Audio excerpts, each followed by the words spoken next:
What is up, NFL fans, and welcome to the Legit Football NFL podcast. I'm your host, Phillip Fox, the host with probably like the fourth or fifth most when it comes to like people on our team. I don't know where he rests on the host with the most power rankings, but I'm going to bring in my co-host for today's show from down under, Mr. Adrian Rovito. He's at least What up? third or second, God, you know. no way. I'm going to throw you some love straight away. You are the Here we host go. with the most, and Oh, wow. I don't even know if I'm on the rankings board at this point. I'm still a rookie. I'm still trying to get up there, you know. He had a nice slice of humble pie before he came on the show, ladies and gentlemen. That's why we love him. Adrian Rovito from down under. You having a good day today, Adrian? I am, my friend. I was saying to Ant before the show, we're heading into winter here, so it's cold, it's miserable, it's very grey outside. Armand, what's happening, man? But otherwise, I'm good. You know what? I'm pumped. Any day we get to talk about football is a good day. That's exactly right. I love that. I'm glad you have that perspective. We'd be remiss if we didn't really quick mention Jim Brown's passing, NFL legend, Browns legend, activist, amazing man, 87 years old. Tragic. You know, the NFL community is going to be mourning him. I would anticipate a lot of support for Jim Brown and the Brown family, in the coming weeks and maybe during the season as well. Yeah, probably one of probably the best college player of all time, and an NFL great as well. So very sad to hear. I know his wife put out there that he passed peacefully in his sleep. So so it's nice to hear. That's horrible. It's never great, but that's better than the alternative, right? Correct. So RIP, man. Exactly. Thank you, Armand. All the love to his family. And on that somber note, we can now pivot because we do have the quarterback chronicles today, which is something that I'm super excited about. We've been talking about all sorts of different things. And I told you guys on Monday, there would eventually come a day where the news would slow down and we would get to dive into fun, deep thought experiments, exercises, this, that, and the third. I think this qualifies as that, Adrian, wouldn't you say? Oh yeah, this is. But you know what? Like in the off season, sometimes we've said it before. When you cover football, there's no off season, but there is an off season where things slow down. But this is not one of those topics. This is a banger. I'm pumped for this. Oh man. yeah, I'm stoked. I'm looking forward to it. I'm absolutely stoked. And spoiler alert, I did shoot some TikToks where I'm breaking down my top 5 and my bottom 5. So those will be out either over the weekend or early next week. And my rankings on the TikToks will be spoiled in this podcast. So anybody who's only here for the talks, maybe get out now before you get anything spoiled for you. However, we do have the legit headlines to cover in the meantime. Mr. Adrian, let's get it. Number 1, Joe Burrow is negotiating with his teammates in mind. No shockers here. I mean, he's freaking Joe Burrow. You know, he's Joe Shiesty. He's the team guy. He's I got cool hair and a cool chain, and I beat Josh Allen in the playoffs, blah, blah, blah. Just kidding. Burrow, during his first media availability of the offseason, implied that he is working towards an extension that will leave room for T. Higgins and Jamar Chase to also sign lucrative deals. Higgins is entering a contract year, while Chase will be eligible for an extension in 2024. In the long run, Higgins, who is participating in the Bengals offseason program, told reporters that the trio intends to stay together. And Cincinnati currently has around $15 million in cap space, which isn't a ton. Chase and Higgins accounted for 46% of Burrow's 4,475 passing yards and 46% of his 35 passing touchdowns. So, I mean, it's a no-brainer for all of them to stay together, right? Oh, absolutely. I love to see this, and I hope more quarterbacks take this lead. We all love Joey Burrow on this show. In his presser on this, he talked about, quarterback's great, but he's got to have players to throw to. And we all kind of knew this moment was coming because they had this young, explosive team all coming to contract time in the same time of the year. And this is, look, really, I don't want to throw out there, but this is a Tom Brady formula. Tom Brady always took a bit less. Jonathan, what's happening, man? Thanks for that on Mr. Brown. It is shout out to Jonathan. Welcome in, man. Excited to have you. But yeah, so this is, like I said, Tom Brady formula, and this is what makes champions. Sometimes, and I don't want to sound salty about my previous quarterback. Sometimes you get hamstrung by these massive contracts, and you can't fill the weapons around them. So yeah, all the power to him. I love it, and it's just another reason why he's such a great leader. Yeah, I completely agree, and I think that there's really a great precedent that we've seen set by the Mahomes deal and the Allen deal, which. I don't know if you guys are aware of this, but Josh Allen is currently like the 6th or 7th highest paid quarterback in the NFL. Everybody, when he signed that deal, knew it would age like fine wine. But the thing with both Mahomes and Josh's deal is that you can restructure them season by season and create a crap ton of cap space. That's how to do a contract. And Brandon Beane and the Pagulas have mastered that. And if we can see, and I know Mahomes is doing the same thing. Mahomes, I guarantee you're going to get a notification every single year. Mahomes has restructured his contract. Mahomes has restructured his contract. He's they're converting the salary to a roster bonus, frees up the cap space. It's really confusing. I don't actually understand it. I'm just saying the words that I hear other people say. It's actually another language to me. But I'm looking for Joe Burrow to have a contract in that realm, in that sort of dynamic. I think the key with those contracts, and I'm the same as you. Sometimes I get lost in the details, and sometimes I really dive into the weeds and I go down that rabbit hole. But the key is that the money that they're taking each year and what they're taking on frees up the cap space. It also means that they're kind of banking on themselves, because if they get injured or if they were released, which we know is not happening with these players. Right. Well, injury, knock on wood, but released they're not. They're out of pocket. But as long as they stay on the team and they're playing well, they're still getting their money. But the deal makes it so that they're allowed to spend it on the players. Tell me about it, Armand. I appreciate Armand. We all don't know how the cap works. I appreciate him for making me and Adrian feel better for our humility when it comes to our cap knowledge. I'm not surprised by this at all, and I'm excited to see Joe Burrow sign a deal and absolutely bless his teammates. He's the kind of guy that does that. And look, I mean, I don't mean to sound cynical, but when you're making the difference between 45 million and 60 million a year, I'm definitely not going to shed any tears for Burrow's pocketbook when he makes this selfless sacrifice. Yeah, that's the funny part about when we hear these. When you hear about these contracts, you're right. It's like you forget these guys are just making 45, 50, 60 million dollars a year. Like it's still insane money. They're still gonna be okay. Him taking a little bit of a pay cut and earning a Super Bowl. And you know what? Realistically, when you're an exciting team, like if I think about Tom Brady, and he's obviously an exception because he's the GOAT. But when you're an exciting team, that means your sponsorships, your deals, all your endorsements, all those sort of things come through stronger. So they're still making bank outside of the game. So it pays them to be a team that people love and people talk about. So it's not all like, it's selfless, and it is selfless to an extent, but there's some tactics to it. If you think beyond that initial paycheck, there's tactics to it, and having that persona of like, pay me less so my teammates get everything. I love him more. You love him more. The fans love him more. Yeah. And you get paid again. He consistently proves himself to be a very likable guy. And, like I said, I have my own personal biases just because he beat my team in the playoffs. But, great players make great plays, and that's okay. Like, that's a beautiful thing. So I'm excited for the Bengals fans. I hope that we can continue this rivalry. I'm just hoping with both Cincinnati and Kansas City, I'm just hoping Buffalo can be on the right side of that rivalry sooner than later. But I'm not gonna let my saltiness pervade the air. I'm gonna let everybody know Burrow's amazing, and I love him, and I can't wait to talk about him later in our quarterback in our top 5 segment. Moving right along, Trevor Lawrence is being floated as an MVP candidate.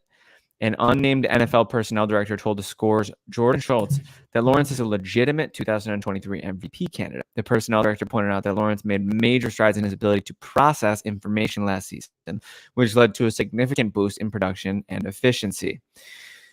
The expectation is that Lawrence will take another step forward this year, given the fact that they acquired wide receiver Calvin Ridley.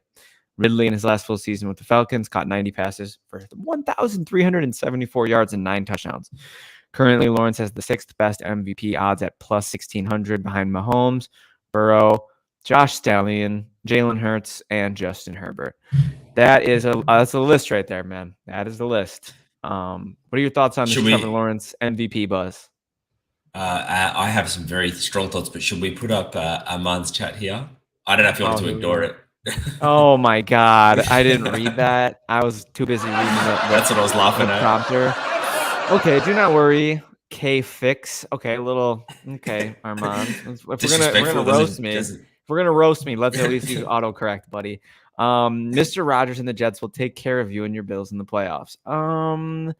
Yeah, buddy. You can't make the playoffs when you're going 7-10, so I just don't see it. But I'm kidding. We'll talk about it later. But I love this. I love the spice, Armand. Thank you. Keep it coming. Keep it coming. All about it. I feel like you should absolutely start the next show with your tag saying Kevin Phillip Fix. Let's move back to back Trevor to Lawrence. Back to T-Law. So look, I mean, Trevor Lawrence, this is no surprise to me that they've put him as a candidate. I kind of write off completely his first season, as do most people, because of the Urban Meyer fiasco. So Correct. If you think of this year or 2022 as his rookie season, or even if you just look at the jump from 21 to 22, he's kind of everything we were promised when he was in the draft. He was such a standout number one QB in that draft. There was just no doubt. There was one of those where there was just no doubt the Jags were taking him. So for him to, the numbers that he's putting up, for him to put into the MVP conversation this year is no surprise at all. And if even down the stretch, he was playing out of his mind. So I have some serious thoughts on Calvin Ridley, but I'm going to throw to you first because we're talking about Trevor Lawrence. Yeah. I got to throw some love Calvin Ridley's way. Let me throw to you first. Absolutely. No, I'm excited to talk Trevor Lawrence. He's the prince who was promised. I think that's what you were trying to get at earlier there. I think that's a Game of Thrones reference, but I'm not 100% sure. Haven't seen that show in 8 years. But the prince who was promised, Trevor Lawrence. Yeah, I definitely could see him contending for MVP this year. I mean, if the Jaguars, take that step forward and they, put together a 12-5 season, contend for the number one seed in the AFC. I think that's a stretch at this point, realistically. Yeah. Just throwing that out there. I could see Kansas City, Cincinnati, and Buffalo still being a full stride ahead of them.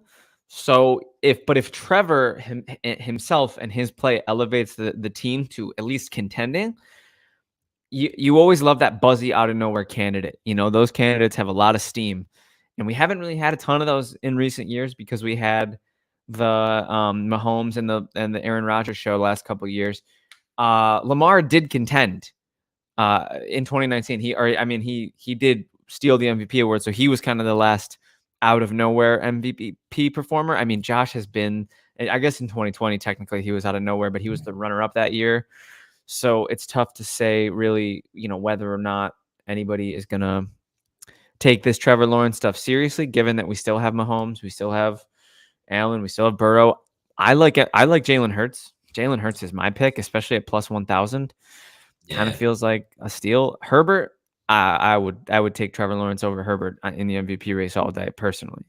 Yeah, you and me both. I think sometimes you put it, you got to look at it like Mahomes. He's besides just being such an elite quarterback, and spoiler alert, he's number one on everyone's list, not just ours today. I'm assuming 100%. But yeah, it's because he takes a supporting cast of nobodies and he just turns them into Super Bowl champions. He just did it. I think Hurts, and I love Hurts, and he puts his team on his back sometimes, but he's got such a good supporting cast around him that he gets lost in the woods a little bit. Those receivers are insane. Yeah, and you're right. The receivers, the line, he's got forever and a day back there. The scheme that he goes into. So, I mean, I guess Mahomes has Andy Reid as well, but that's the thing is the MVP. They're the ones that you win 3 to 4 games, just solely them. It's like everyone else is messing up. I almost swore there. Everyone else is messing up. And he just puts him on his back and goes. And Josh Allen does that as well. I agree. I love that. I agree. And I'm not going to spoil my whole list, but that's something about Josh Allen where there's some games where he just he's like, no, we're not losing this. Yeah. Everyone on and let's go. So, I appreciate you for noticing that because I think the narrative has gotten a little out of control. I saw somebody the other day say Josh Allen wasn't clutch. And I was please. I was like, oh, we're just really the recency bias is just so it's blasphemous, dog. We need to rein that in. I'm never going to be a homer. You're going to see my list and you're going to be like, oh, okay, he's really doing his analyst thing. I'm really working on, I'm not a Nick Wright, I don't know if you're familiar with Nick Wright on ESPN. I don't know if you guys watch those kinds of shows. There's this guy, Nick Wright on ESPN, and he's a Chiefs homer, and he absolutely just destroys anybody who suggests that anybody is, and I mean, to be fair, they've made him look pretty smart at times. Of course. but it's still homerism, and I think you have to check that at the door when you're talking about like serious football discussion. So, I 100%. love, in the MVP race, since that's what we're talking about. I still think Mahomes is the runaway favorite. I like Hurts as my sleeper, my dark horse, and then I think realistically, Burrow, Allen, and then Trevor is right behind. So he's still top 5, I think, but at those odds, what is he, plus 1,600? Those are some good darn odds. Yeah, that's true. I mean, look, I think if we got to, sort of week 14, week 15 next year, and Trevor Lawrence was being talked as the standout candidate, I wouldn't be uber surprised. Me neither. Nick Wright's somebody bias, just ask Jonathan him. says Nick Wright doesn't have any bias. Just ask him. Exactly. Yeah, I'm sure he'll tell you how great of an analyst he is, how objective he is. I was going to say that the only I didn't love the Jaguars draft, right? So like what they went into last year, they've still got a similar team build up this year. Yeah, What I they think it's do because of the have, Ridley acquisition, though. I think the Ridley acquisition played a role in that. totally. And I've got to say, like with Ridley, we use this phrase in the show a lot, and I am drinking the Kool-Aid. Did you read his NFL open letter? I actually I don't know if you haven't. got. No. Oh man, have a read. So I actually had this planned. Let me expose the bathrobe and Oh talk yeah. about our last show. I had spoken to Anthony because I was like, hey, can we get some motivational talk? I want to talk some hype about Calvin Ridley because I'm really digging it. If you read his letter, and I'm sorry, I know we're talking about Trevor Lawrence, but this has to No, be please. mentioned Yeah. because it factors in. It's all relative, bro. Please. So he talks about what happened during the season when he was gambling and how he felt broken and how he was like he owned it all. There was no excuses. And even at the end of saying, I was going through depression, worst time of my life, I'd go home. I was broken physically. My daughter wanted to play. My wife wanted me to be a husband, and I was just, he's like, and I just could do none of it That's but so lie in the sad. back room. That's Yeah, so it sad. really. I read it because I actually read that letter like 3 times. Like it's super deep, and it's what you Powerful. don't normally see. Yeah, you don't normally see No. this in NFL players. They're expected to just be, no, you're making $20 million a year. What are you complaining about? So he's sort of taken this approach of owning it all. He's now taken his time to heal. He seems like mentally better than ever, and he's claiming to be physically better than ever. He finishes the letter off with saying, "If I'm healthy, I'm giving you 1,400 yards a year." And I'm so on board with the Calvin Ridley train. I love that.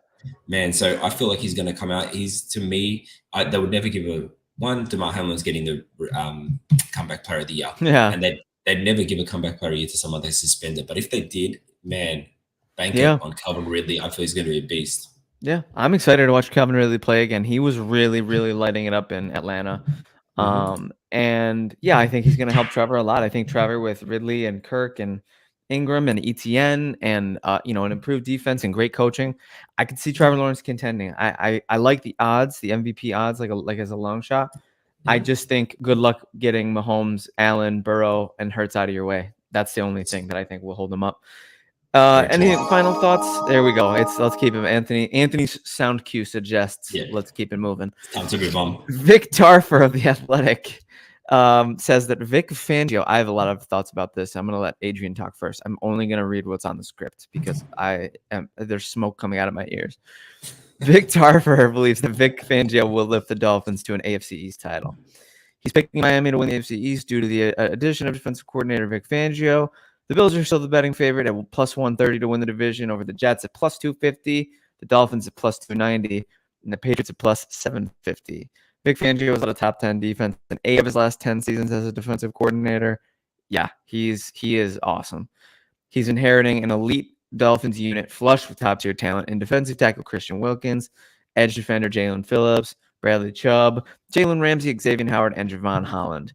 The unit will be tested all season long with matchups against Josh Allen twice, Aaron Rodgers twice, Patrick Mahomes, Jalen Hurts, Justin Herbert, Dak Prescott, and Lamar Jackson. That's a gauntlet. That's a murderer's row. Not even including the actual real GOAT, Mac Jones. They'll be playing him twice as well. So that's probably arguably this laugh track, man. It's really hitting me today. Anthony's on his game. I think somebody in the laugh track is laughing too hard, and it kind of takes me out of it. They should have muted that guy. There's one guy in there who's just going, You're the one guy who's just, oh my God, he's distracting. It's like when you watch a stand-up comedy and someone just loses it at a joke that's like slightly. It's like smile funny. It's like exhale from the nose funny. Anyway, That's so exhale through. I think this headline is exhale through the nose funny. I'll just say that, and then I'll let you go, Adrian. I'm going to keep my thoughts brief because I really want to hear your thoughts on this. All I'll say is, look, Vic Fangio is a beast on defense. Yeah. I know Kyle Shanahan, Sean McVay, Matt LaFleur have all called his defense the hardest to read and the hardest to counter. But I think you're right. They're going up an absolute gauntlet, and I don't buy into the fact that Vic Fangio is the reason that the Dolphins win the East. In fact, if there's anything that plays into this more than it's just to his durability. But I'm going to leave it on that, and I'm going to throw it to you because I want your thoughts on this. Yeah, so I am a very big believer in it's not yours until you take it.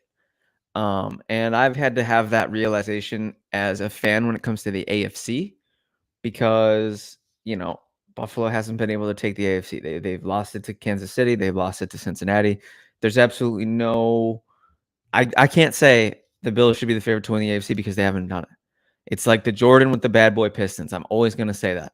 That's until you take it, it's not yours. And that's the case with the Dolphins right now in the AFC East. I'm sorry, but it's King of the Hill rules. And Buffalo's won the AFC East in 2020, 2021, 2022. And I don't know, is number 17 still in the building? Is Stephon Diggs still in the building? Is Sean McDermott and Brandon Beane still in the building? I understand that everybody every year wants turnover because it's exciting and it's more fun to talk about and it's more entertaining, but I don't see it. I don't see it. Miami and New York will both, and by New York, I mean New Jersey. I think they'll both contend for a wild card spot. I think the Patriots are cooked. I wish I had my hater blockers on right now so I could say that, and look into the camera and dash the souls of Patriots fans everywhere. I think they're cooked.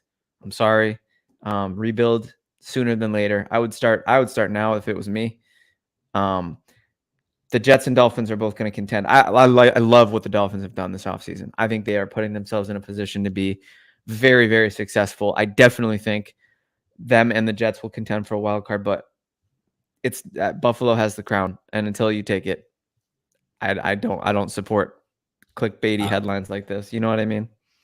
Totally. I sometimes it's hard, Kevin, because you make such good points that I'm always on board, and I feel like I look like a fanboy. But the truth is, that's just, but you're not a fanboy. You're not a Bills fan, so there's no fanboy. I'm in a Kevin Phillip Fox fanboy. That's okay. I'll allow that. But so sometimes I want to disagree, but I just can't because that's a good point, and you can't.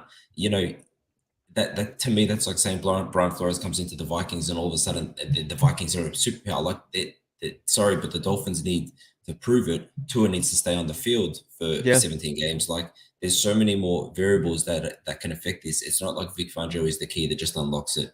But look, when it comes to sort of reporters and things like this coming out, it's the off season. People have to have hot takes, and they exactly.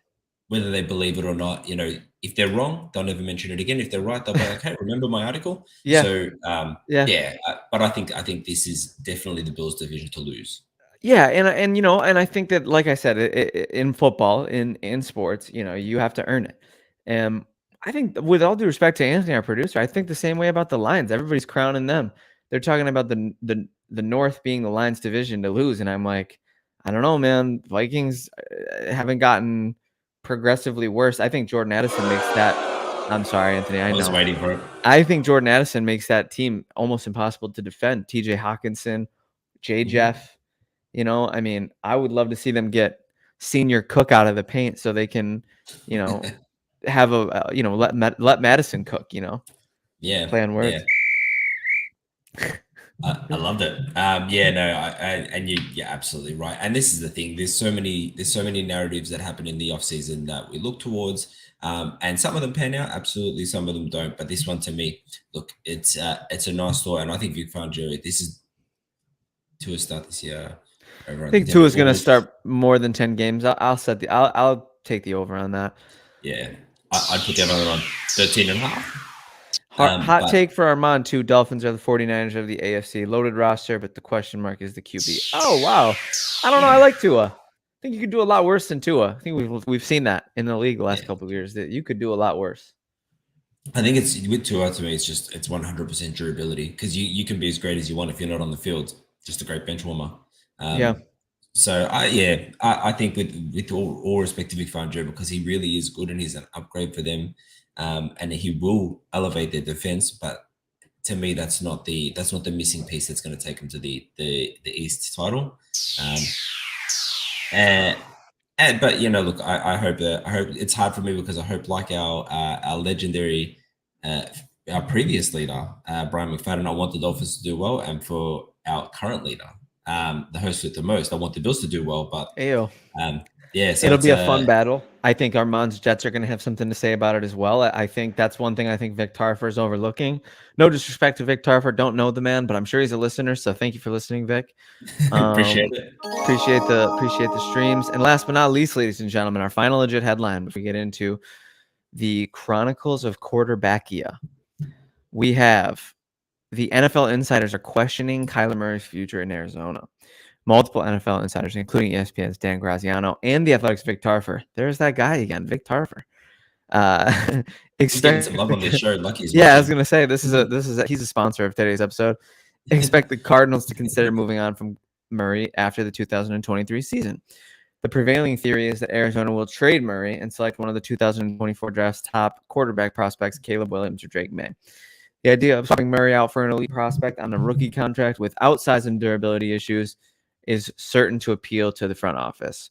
Murray, who tore his ACL last December, is expected to miss a significant portion of this upcoming season, which limits his ability to win over new head coach Jonathan Gannon and general manager Monty Ossenfort. While it would be costly, Murray's contract does not preclude the Cardinals from moving on, as his salary is not guaranteed beyond the 2024 season. Arizona's underdogs in every single game they play in this year. Adrian, how are we feeling about this? What's the temperature? Look, to me, this is more likely than not. You know, Ooh, there, hot well, take. so there was a report out, and I'll get you the name. It was by Action Network Simon Hunter, which don't know the dude, don't know how respectable he is, but he had word that there was an offer on the table for the Falcons trying to acquire Murray this year. Whether that's true or not, who knows? But I think it's not, this is not unprecedented. You get new leadership in the building and they want their guy. And if you're not it, and he's got a very limited chance to show it, they're coming up to they're looking at a potential, and I'm not going to say definite, but they're like looking at a potential 0-17 season. They really are like, and it's not, and this is, sorry, I put something on Twitter about the Cardinals dumpster fire burns bright for the future. It does. Next does. year, you're looking, you're Those setting draft up picks, the man. right way. They killed the draft this year, getting assets. Totally, and I mean, they've got. I think they've got good leadership in the building. I think their coach is going to do well, despite being a really awkward guy. Just I don't know if you've seen some of his clips. He's just like an awkward human, but that's okay. Yeah, he's kind of a goof. Yeah, so it wouldn't surprise me if they just. I mean, they really have almost teared it back to the studs, and it wouldn't be surprised me if they get rid of Kyler. He's just that, what it is. He's a special quarterback, and I feel like I'm higher on Kyler than consensus. But he's never been spoken about as like, this is our guy. Even when they gave him his money, through all the drama that came with it, you got to do independent study, and then okay, no, we removed it. No, he's our guy, but then they got rid of the coach. The Cardinals have sort of gone through a period of, I don't want to say irrelevance, but they've gone through a period, or a darker period in the organization's history, and I think that they're going to come out of this with the top prospect next year, and then I think that the sky's the limit at that point. Yeah, I mean, I really like where your head's at, dog.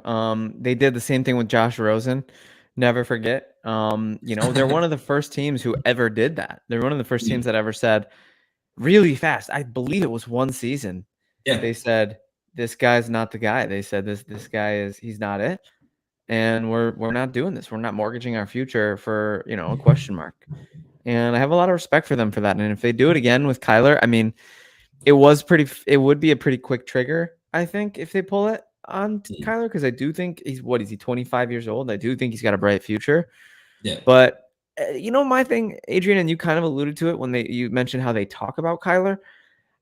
I personally believe that, like, if you have a guy like Kyler and the messaging is as poor as it's been, and the body language and the the leadership and the this, that, and the other.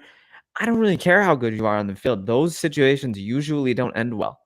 Those No, situations, I'd rather have a B plus prospect who is going to give me A plus effort than an A plus prospect who is going to give me C effort. That's just the totally. truth. That's just me. I'm a culture guy. I believe in the human side of this, and I think the human side of it is how are you going to get, if you can't get the head coach and the owner to buy into you, how are you going to get 53 guys in the locker room to buy into you? You know what I No, mean? and absolutely. You know what's a good comparison here is look at so Kyler Murray hasn't delivered the results they want, and that's undoubted. But like look at someone like Justin Fields who had a terrible season last season. But you Right. find me a Bears report that doesn't show them buying into him. They're like, no, he's our guy. No, he's Yeah. whether they believe it or not is not the point. Literally. Um, I yeah, agree. they buy in to them. To the media, they buy in, they build around him, and they're building for the future. Whereas with Kyler, it's always felt like he's like 1 foot out the door. It's like, yeah, no, he's our guy. No. But keep the door open, but Yeah. he's our guy. Yeah. Yeah. It's super doesn't feel super secure. Armand, I believe the Cards trade Murray. I believe the Cardinals trade Murray is maybe if I'm not sure what the wording here. 2 first-round picks is in the top 3 or the top 5. Okay. Yeah. Interesting. And it'd be super unlikely that it's not in the top 3 or top 5. They should have a pick in Their there. pick will be. I think the Houston pick is going to be 30 because they're losing in the AFC Championship to the Bills. So Of course, the darlings. I'm just kidding. I don't know. We'll see. I could see the Texans being a top 15 pick or a top 10 pick. So that'll be fun to track. But yeah, People sleeping on the Texans a little bit. I think that'd be high. Oh, But anyway, 100%. sorry, go on. I'm very comfortable seeing the Cardinals move on from Murray, but I also wouldn't hate if they didn't, just given what he's already proven to be. I mean, any commodity you bring in is an unknown commodity, and that's a little scary. Yeah. But is any unknown commodity better than a commodity that isn't? You know what I'm saying? Is that isn't trying his best? They kind of forget. I mean, they've got Murray, and I think, and obviously it's all new leadership, so they forget what it was like to be in quarterback purgatory, where they went through Josh Rosen, and then they and just jumping from mediocre to mediocre. Those teams that have lived in quarterback purgatory for years will tell you that when you got someone that's skilled and talented like Murray, you hold on to him. But Very well put. Convince everyone. Very well put, Mr. Adrian. And with that, it is now time for our The Chronicles of Quarterbackia. Quarterback Chronicles. We have 5 best, 5 worst, some hot seats, some breakout candidates. Adrian, it's going to get real weird up in here. Are you ready for this? Oh, yeah. I'm so ready. This is always my favorite part of the show. Our main topics have been so fun lately. I'm really, really enjoying just, going crazy on these concepts. I think it makes the most sense to start with best, right? I feel like our best will be very similar, so I think we start. Yeah, and I mean, given that it's a main topic and, that we have been talking for, 34 minutes, we try to keep our show in the hour range. We'll maybe crush these, not quickly, but, we'll make our points. We'll talk about our points and we'll keep it moving. Yeah, let's do it. Let's do it. Would it be fair to say that we almost don't have to talk about number 1, Patrick Mahomes? At this point? If you want to go in order of bottom to top, I'm cool with that. Yeah, or top to bottom. I mean, Mahomes at number 1. Obviously, we're both going to agree there. The Super Bowl was special. Another one of those runs. Yeah, what else can you really say? I mean, you can't say anything that hasn't been said.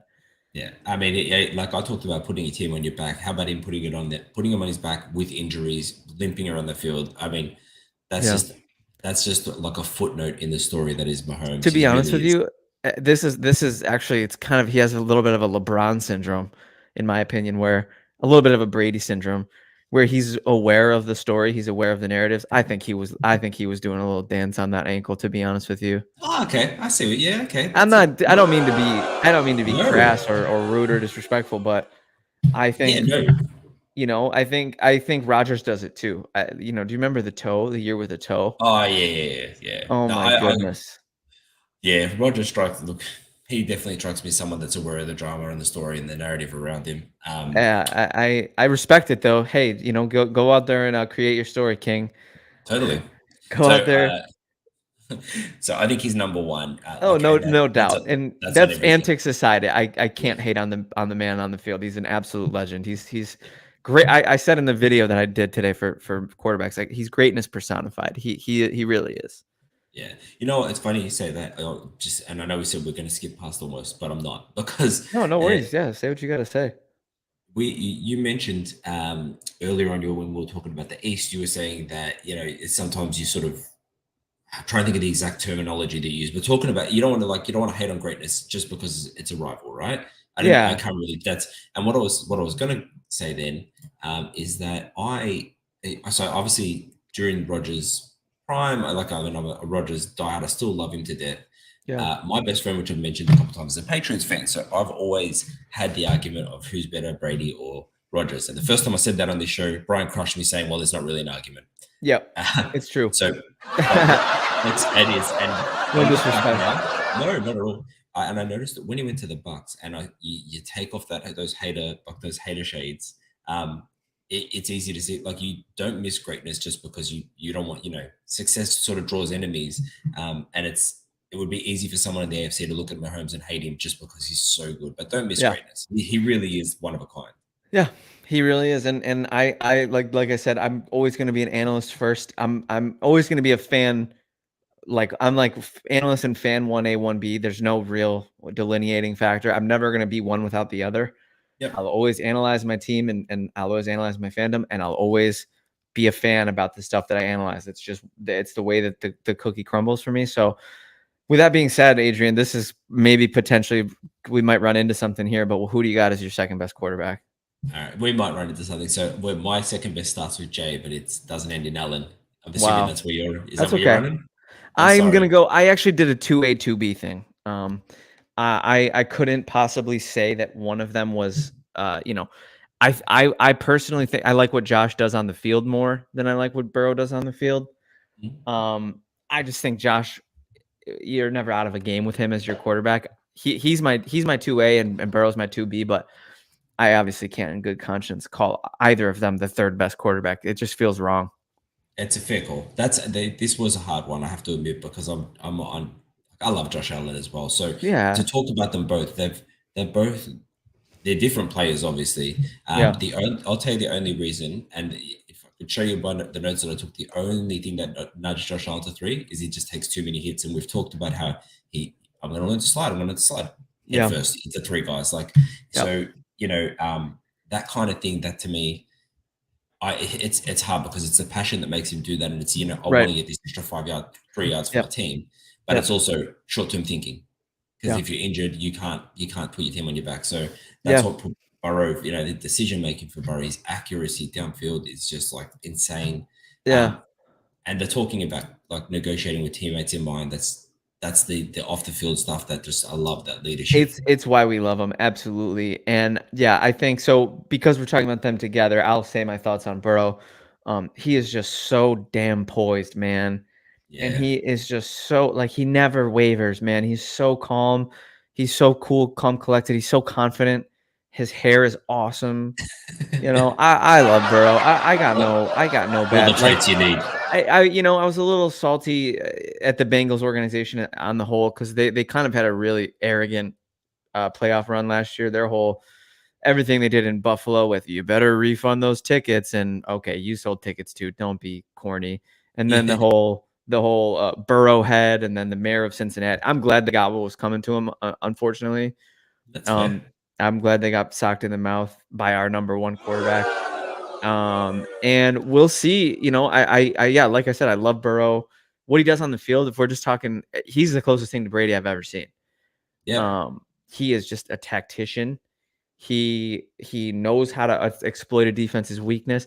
He knows how to buy an extra couple seconds with he's not exactly fleet of foot, but he knows how to buy a couple seconds. And if he gets out and scrambles, he's a threat to gain yards. Like, yeah, I have nothing but absolute love and respect for Joe Burrow. And then I'm glad you brought up Allen's passion because I want to talk about that. I mean, that's why I love Josh Allen. That's why I have his jersey in 3 different colors.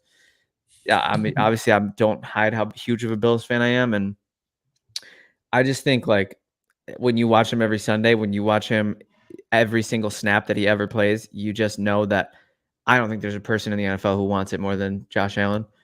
Yeah.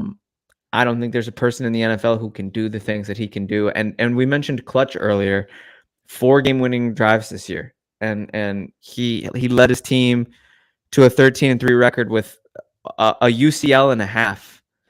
And he, lost a combined he lost 3 games by a combined 8 points until the playoffs.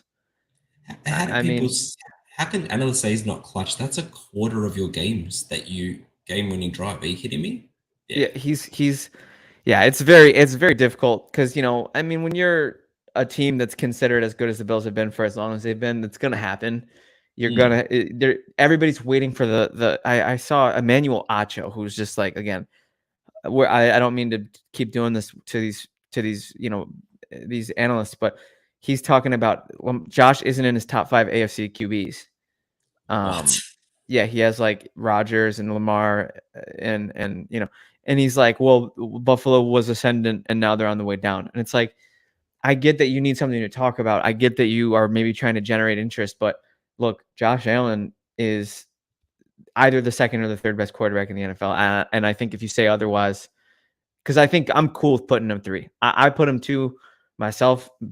Maybe that's bias. I don't know. I genuinely, the eye test, I think Josh does more than Burrow. If I was starting a team tomorrow, I'd want Josh. But I love both their games. Do you have any final thoughts on those 2 before we move along? No, I'm with you. It was a hard decision to put him third for me because I think that there's easily the argument to make him second. So yeah, I Dude, think you're right. It's super reasonable to put him 3 because, and the big thing, and this is if I wasn't a Josh Allen fan, I would probably point to this, but his lack of postseason success is starting to become a problem. And it's not that he's not good in postseason games because, we all remember 13 seconds. We all remember he put the Bills up with 2 minutes to play. He put the Bills up with 13 seconds to play. You can't do much more than that. Yeah. What a and game that was, though. My oh, God. it's the greatest game ever played, and I'm sick to my stomach about it. I had a tough couple of days after that one. Month really, if I'm being honest. But no, yeah, that I anticipate that will eventually, like I said with Jordan, he had to get over the bad boy Pistons. Allen's got Mahomes and Burrow, man. We'll see. We'll see if he's got that dog in him, like I think he does. If he's the guy who I think he is, he'll do it. Eventually. My final statement is to whoever was Oche that said not top 5 AFC QB, get all the way out of town. What are you doing? You shouldn't even be able to see town from where you are. It should be a dot to you. It's really silly, man. It's really, and that's just the kind of stuff that we're subjected to from the mainstream media. That's why people listen to shows like ours, because we're gonna be real. We actually consider these arguments. We actually are thoughtful about what we say. We have Jonathan. You have a QB that has to make a super tight throw to save your life. Is it Allen or Burrow? I guess it depends where the throw is. Is it 70 yards down the field? I want Josh. Is it 15? I want Joe. How's that? Yeah, that's that. I think that's a good analysis. I think. Look, I'm sliding Burrow here on, not that Josh Allen is not accurate, but I'm sliding Burrow But I'm just such a Joe Burrow fan, but I love him, man. He's awesome. No, you can't not love Joe Shiesty. He's so awesome. Yeah. We have Anthony. I saw what you did there on that ticker. You be careful. You be careful. Number 4. Are we in lockstep here, Adrian? I got Jalen Hurts. Yeah, I'm with you. Sweet. Okay, I'm happy to hear that. I love Jalen Hurts, man. And again, like, I get that it's 1 year, but he's taking the leap as far as I'm concerned, man. They were in the Super Bowl. Yeah. You know what I'm saying? Mostly because of him. They almost won because of him. He had an outstanding game. Yeah, and like had they, we talked about this, but had Pachenko not taken that slide and he got the ball back, I think he was going back down the field. He was playing out of his mind in the Super Bowl. So I'm with you on this. I think he's another one. I've said it about 15 times, but he just puts a team on his back as well. And just he's like, we're not losing this game. He's still, I think the reason he falls into 4 is every now and then he'll still make a decision that a newer guy's going to make. He didn't play his rookie year. He came in and then sort of tore it up. But he didn't start his rookie year. But he's a good quarterback. He's smart. He's become a much better passer. So he's taken that leap. And so, yeah, you've got to put him there. How can you not? He has some growing up to do. You're right about that, especially with his decision making. Some durability concerns this year. Yeah. He missed some time. That's fine. I mean, he's like a Mack truck when he's running through the line. The tush push is just that's a revolutionary play. I mean, I've got the link here now. it's not all the time that you see the competitions committee come together to try to come up with a plan to stop your play. Yeah. And that's what Jalen Hurts is doing right now because he can run, he can throw. They have great weapons. They've isolated the variable. I got nothing but love for Jalen Hurts. I think Philly's very lucky to have him, and he's my MVP frontrunner for this upcoming season. I know he's my fourth quarterback, but I think he's the frontrunner to be the MVP. I think if he, not that he doesn't do this, but if he works on this in the offseason, comes back with it. The thing that to me that made Brady so great, Brady was not the most physically gifted person on the planet. That's why he fell to where he did in the draft. But what made him so great over his career is he could line up against the defense and pick them apart before the ball was even snapped. Yeah. And Mahomes has that, Burrow has that, Allen has that. Yep. Hurts could do it to an extent, but if he can improve on that, he can get there. I agree. That's a great point, Adrian. Pre-snap diagnosis, processing what he's seeing. Absolutely, that is a great point. Yeah, post snap, he's got everything you need him to do. He's doing it on the fly. Absolutely, that is a very good point. Post snap, especially when it comes to those option plays. Oh my goodness, does he make good decisions on those? Oh yeah, fantastic. Top QBs for Armand. He has 10. He gave us 10. No spoilers for me and Adrian, but I'll read off Armand's. Mahomes, Allen, thank you. Burrow, Rodgers, Lamar, Hurts, Herbert, Lawrence, Watson, Cousins. We'll revisit this in a little bit because we got some more names to get to. Jonathan, noted Eagles fan. I'm a lot more comfortable with Mariota than I was with Minshew on the bench. I agree, Jonathan. I think Minshew's a better backup overall, but I agree with you about what you said.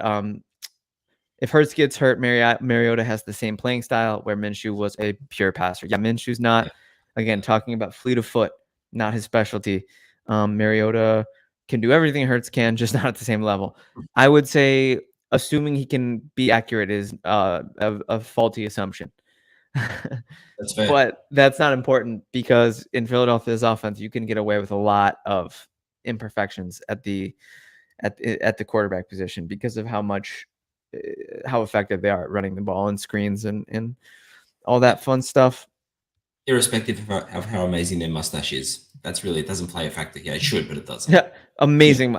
His whole swagger in general, again, he's like, if you take Burrow and Burrow's like the clean, like preppy, fresh, Minshew's like he drives a beater 70s Volkswagen van. And, he wears jumpsuits and he wears bandanas. Like, he's that kind of swaggy. He's like, he gets the girl. He's bad guy. I was just going to say that. He's bad guy in the rom-com kind of swag. I can change him bad guy. I know. Yeah, literally. Hitting the real topics here. Right. Number 5. We might, I don't know. We'll see. Adrian, no, please. I led with 4. You please lead with 5. I feel like we might not be in luck here. So I tossed up the thought of Herbert. And I took him out. I thought about Herbert. Just 6. I tossed up even Tua, but I can't with his durability. I put Trevor Lawrence here. Oh wow! Oh yeah, no, I have him at 7. Yeah, for me, look, I understand that we talked about him taking the leap, but to me, when he takes that leap, he's going up to 1 or 2. If he does, so I think where he's at right now, the way he was playing down the stretch of the 2022 season, I just think like he's got it all. And he's got the on-field, he's got the off-field. If you saw that video after the playoff loss where he's just waiting in the tunnel, hugging all these guys, I mean, stuff like that I love. I think coming into the league, he was such a, he was this generational prospect. He's going to have it all. And I a little bit, I was sipping on the haterade. I was like, oh, this guy thinks he thinks he's all that. But then you see these humble moments from him. And his personality and leadership has never been an issue. He's awesome. Solid. Yeah. So I had him 5. What about you? I like the Lawrence call. I went with Lamar Jackson. Again, I'm going with the tried and true. I'm going with the former MVP. I'm expecting him to round the corner this year. A new level of supporting cast around him makes me have this. It makes me a little bit more confident to put him at 5 because I think he's going to have an uptick in passing production this year. Rashad Bateman is no slouch. Odell Beckham Jr., Zay Flowers, Mark Andrews. I love Isaiah Likely, the backup tight end. J.K. Dobbins should have 2 functioning legs this year. So, I'm excited to see what Baltimore's offense does. I'm terrified of them in the AFC playoff picture.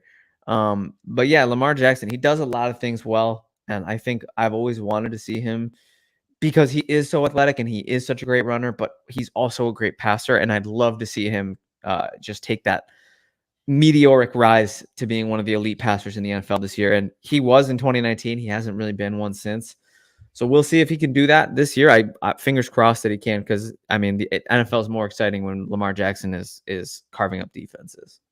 He was, I mean, when in his MVP, watching Ravens games was more fun than watching my own team. Like, they were just so awesome to watch. Yeah.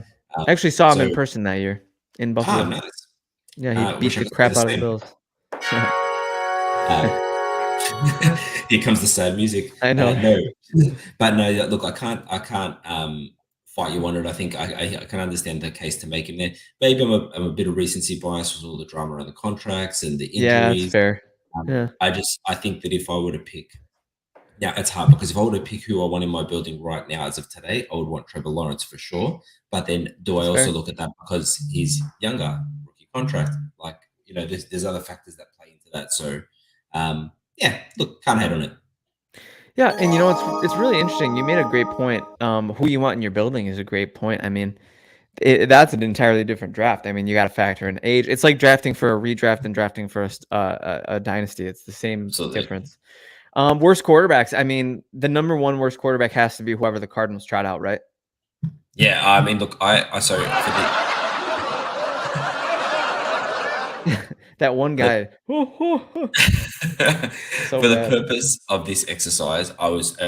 This is how I looked at it: is I took out any rookies and anyone we really haven't seen enough of, and I just tried to take the. So look, you're right. Whoever the Cardinals trot out is going to be.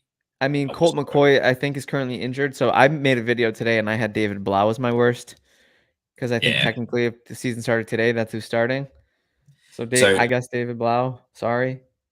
Yeah, speaking to who, I tossed up the last 2 spots between Minshew and Ritter, and I put Ritter down the bottom. I'm sorry. I know we've only seen him for like 7 games. You have Ritter as your worst in the league? Yeah. He's in my bottom 5. He's in my bottom 5, spoiler alert. So, okay, I can dig that. I just think I think I have him at 4. My second worst that I had was Darnold, because what the hell? Yeah, why is he even bottom 5? Why is he even starting? Like, I'm sorry, like you spent the 3rd overall pick on Trey Lance. Why is Trey Lance not getting a crack? They don't get nearly enough flack, the 49ers, because like I understand, because they get results and results silence, right? 100%. But they don't get nearly enough flack for like trading the mortgaging their future for Lance, and then he's barely seen the field. And if anyone's gonna get the most out of Darnold, it's gonna be Shanahan. Yeah, I feel like he might revive Darnold a little bit. Darnold had he's forever, and I forever associated with that. I'm seeing ghosts out there, and that I feel like that's how he plays. He's always looks uncomfortable, always looks like he's just looking for a way out of the pocket. And I feel like, but he's got the physical traits to be there, and he has a cannon of an arm. He does. He's very good physical traits. Yeah. I think Shanahan will get the most out of him, but to that point, so after Minshew, so if I had Ritter as the worst, Minshew, and then I put Darnold next up. So Ritter, Minshew, Darnold. So you're thinking Minshew's going to start over Richardson? Look, I don't think so personally. They've called Richardson, but because I excluded him from this activity because he's a rookie and there's a chance that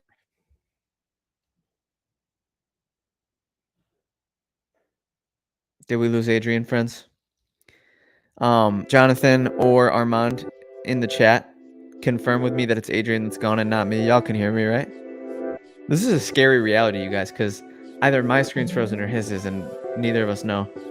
Shout out to Anthony for playing hold music. I'm gonna guess Adrian's frozen, and I'm gonna move on, and we'll come when Adrian's ready to come back. We'll come back. Okay, Jonathan can hear me. We have confirmation. Adrian, you look great. You're in a hilarious pose. I'm going to take a photo of you. When you listen back to this, we'll have a little laugh ski together. I'll post that to the Twitter for sure. And he's back. Oh my He's god, back. that's the second time in a row. Sorry, anyone watching. Adrian. And sorry for Kevin having to posture. No, Am it's I okay, there? dude. I'm getting really good at it. Do you want to see the pose you frozen, bro? It's funny. Do I want? That's a profile picture right there. That's Oh awesome. yeah. Oh yeah. So I was getting ready to give my top 5. I'm gonna just list them off because we are getting towards an hour and we have a lot to get through. But Adrian, I want you to list yours off after, and we'll talk about our hot takes, our controversial opinions. But I have David Blau / whoever's the Cardinal starter, Darnold.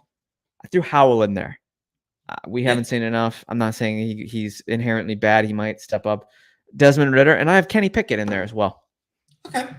Am I It's going to be crazy? Am I crazy? Funnily enough, spoiler, I have as a potential breakout. You have Pickett as a breakout. That's fun. Potential, yeah, but we'll get there. So mine were in this order, and this hurt me to make this order. So I had Desmond Ridder, Gardner Minshew. We're going bottom of the top. Sam Darnold. This one hurt me. I had to put Baker Mayfield in there because wow, I thought about it too. Yeah, and then I put Mac Jones. Oh, Is that cold? Is that too cold? Oh, I'm so happy. I thought about it, but I was like, I don't want to get hated on. But you're so right. I agree. It's not, you know what though, but to Mac Jones' defense, it's not his fault. He took such a step back because of coaching has this impact. I'm so proud of you, Adrian. I had to do it, man. I had to. I'm so proud of you. You cannot be coached by Matt Patricia and Joe Judge, two defensive-minded coaches who couldn't make it as head coaches. FYI, no. Not that that's always a be-all and end-all. That can't be your offensive coaching, and you expect to take a step forward as a rookie or second year. So, sorry, Mac. Yeah, I absolutely love yours. Why don't we now go into our breakouts? Let's do it. And it's a pretty interesting definition because your breakouts you went pretty extreme with your low. You reached down to the bottom of the barrel to get yours. I'll do the same for mine, except maybe a little higher up in the barrel than yours. I'm gonna go with Justin Fields. Okay. I think Justin Fields is going to take all the success that he had last year in the second half of the season and all the success he had in fantasy and channel it into a productive, playoff threatening, but maybe not quite playoffs just yet type of season because of how much the Bears are investing around him. The defense is getting better. They spent the most money in free agency by a landslide. They brought in DJ Moore to be a number one. I don't love Claypool. I want to love Claypool, but he hasn't been anything lately. So we'll see what happens when it comes to Claypool. But I like Justin Fields as my number one breakout contender. Yeah, I toyed with Justin Fields. It felt wrong just because I'm a Packers fan. Sorry to be a homer, but actually, you know what? I'm joking because to put the analyst first, I can see him doing well. Whether I can see him breaking out this year, I think you're talking maybe about Love, Jordan Love. So, no. You're talking about Fields. You're just saying your hater side, yeah. Division in me. I But see. look, I'm not buying into the Justin Fields hype just yet. He needs to show more than he did last year. Like he absolutely showed last year. And they've supported him. They believe in him. Yeah, but results talk. You know what I mean? 100%. No, you're right. So, but you know what? That's the point of a breakout candidate, I guess. So yeah, gotta call your shot. I think. Yeah, correct. So look, I like the take. I had two breakouts. One is not a breakout, but it's. Let me give you some context here. So I know we're actually about to hit an hour on the clock. So I had Trevor Lawrence. No rush. We'll wrap up in the next couple minutes, but no rush. I know it's hard to call a breakout in Trevor Lawrence because I just put him top 5. Oh, I have Lawrence in mine as well. Yeah, I could see him like skyrocketing to 1 or 2 this season. And we talked about him as in the legit football headlines. So I had Trevor Lawrence in there. Otherwise, I had Kenny Pickett. I just think, look, Pickett I think for Pickett, he was a victim of the narrative when it came to the draft. There was no good QBs. And, baby hands. Yeah, baby, absolutely. Just same Bryce Young's copping it. Yeah. But I think he definitely showed some sizzle last year, and they held on to Tomlin's having a losing record in a down year. Now they've shored up that Steelers line. The thing that Steelers were known for is their trenches, and they lost it. So they've really shored up the line. So they had a good draft. They've got fantastic coaching. He's sort of shown real good chemistry with Pickens. And just a little fun fact. So, yeah, and you know how the NFL has stats for like everything? It's like, oh, number one QB when throwing on his left foot, when running to his Yeah. right, by one, like, Right. so I don't want to be too specific and cherry pick, but from week 14 onwards, he was the top rated thrower. So 14 through 17, top rated thrower. I think he started to come into his own. So I think this is the year that he kind of shows himself as a legitimate, I can be a franchise. He might not come in and kill Yeah. it, but And I didn't relish putting him on my worst list. I'm thinking about, like, I think he has the mind for it. I think he has the moxie for it. I'm just wondering if he has the traits, the physical traits. And yeah, that's we've fair. seen great quarterbacks, make do with not great physical traits. It's absolutely possible. I could definitely see him, being on a sort of Jimmy Garoppolo type career trajectory. I could definitely see something like that. And I love Jimmy G. I know you do. Those are great breakout candidates. I have Lawrence and Fields, and my third breakout candidate was, I forget who I wrote. Oh, actually, I broke your rule, Adrian. The rookie rule. I think Bryce Young's gonna have a great season. Yeah, look, it's funny you say that because I toyed with the idea of the rookies but really I couldn't pick between them who I thought was going to be. I really I want Anthony Richardson to ball out above the rest. But Me too. I'd be I just very felt, happy if Anthony Richardson was just a savage, just a menace. but I think you're right on the money. Bryce Young could come in and just. But and you know what, to your point about the physical traits. So Bryce Young gets talked about, small, whatever. But the thing with the physical traits is that's not a fake narrative. We've seen him succeed, but we've more often seen it fail. So, yeah, fair call. I absolutely love our breakout list. Now we have our hot seat, and I speak for everybody in the entire NFL, and I speak for everybody who's ever watched football with their own two eyes, and especially anybody who watched this player play with their own two eyes last season. Russell, Oh Mr. yeah. Unlimited Wilson, is on the hottest seat in NFL history. And I frequently make the joke that he is going to attempt to play his way out of the Hall of Fame. We'll see if he re-solidifies his case as a Hall of Famer this season or not. But Adrian, do you agree? Is that the hottest seat? Oh, that is that look. So I ranked mine on how hot the seat was, and Oh Russell yeah, Wilson is very much right at the top. scorching. Yeah, and I think though what he has going for him is Nathaniel Hackett, Thank you. who I That's love by exactly the what he way. sounds like.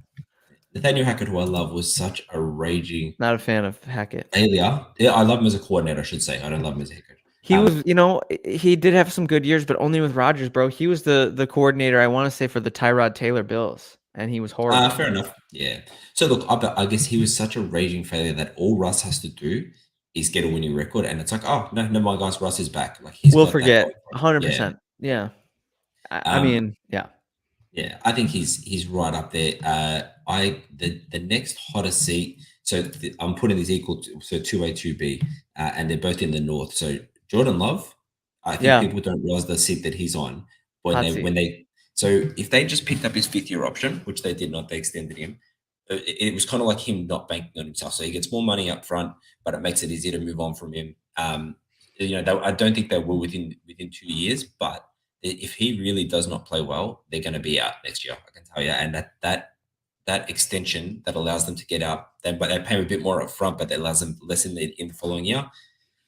Telling you, he's on a hot seat. He's really got to play well, and then Kirk Cousins coming into a contract here. Ooh, I like it. He's got a new. I didn't coach. have him on my list, but I really like that call.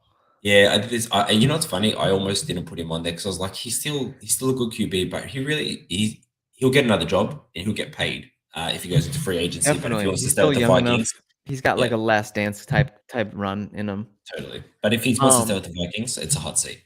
Yeah. So we have to catch up on the chat. Me and Adrian have been in our own world. We've been grinding. Jonathan's roasting Adrian's Wi-Fi. Very fair. It is fair. Armand is giving Adrian props for his boldness on the Mac Jones take.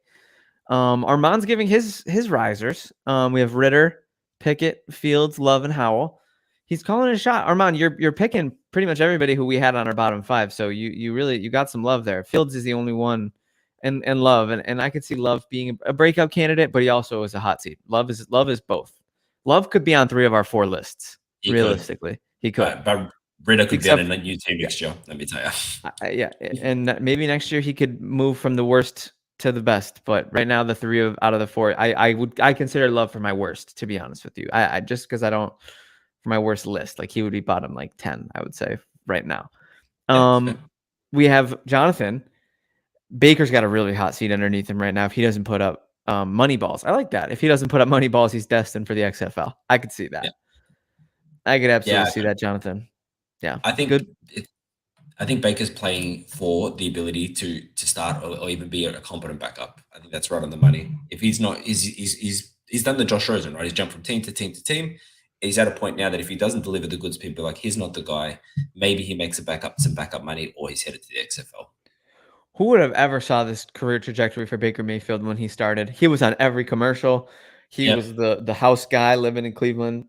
They just threw him aside, and that was just maybe it was a good call from what we're seeing, but it's been very unceremonious and very sad from a human standpoint because we all love Baker, the story. Yeah, Um, totally. On the mirror of that town. And then we have Mr. Armand's hot seat. Mr. Armand's hot seat quarterbacks are Tannehill. Oh yeah, great call. Russ, Baker, or Trask, Cousins, and Dak. I absolutely love this list. Dak. Tannehill was in consideration for my hot seat as well. Russell Wilson, Dangerwich has the hottest seat. I think Kirk does. I think Love does. I'm going to say a couple extra names. Back to your bottom five quarterback, Adrian. I think Mac Jones is on a hot seat. Oh yeah. I think this is his last chance to reclaim the Patriots job before he becomes, an afterthought. When we talk about a hot seat, Mac Jones is, I'd say, 6 to 7 average or below average games from a Bailey Zappi start. I agree. If the Patriots start 2-5, Bailey Zappi's taking over, and Mac Jones is going to get traded or cut in the offseason. And then this is going to be controversial, and I'm leaning into the camera so I can say it because if we have anybody who wants to smoke, I'm ready for smoke. I don't care. I'm here. Okay.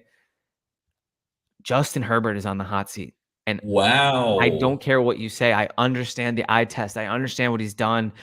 I understand the top. We both had him consideration for top 5, Adrian. I'm not saying he's not great, but dude, take a step forward, Justin Herbert.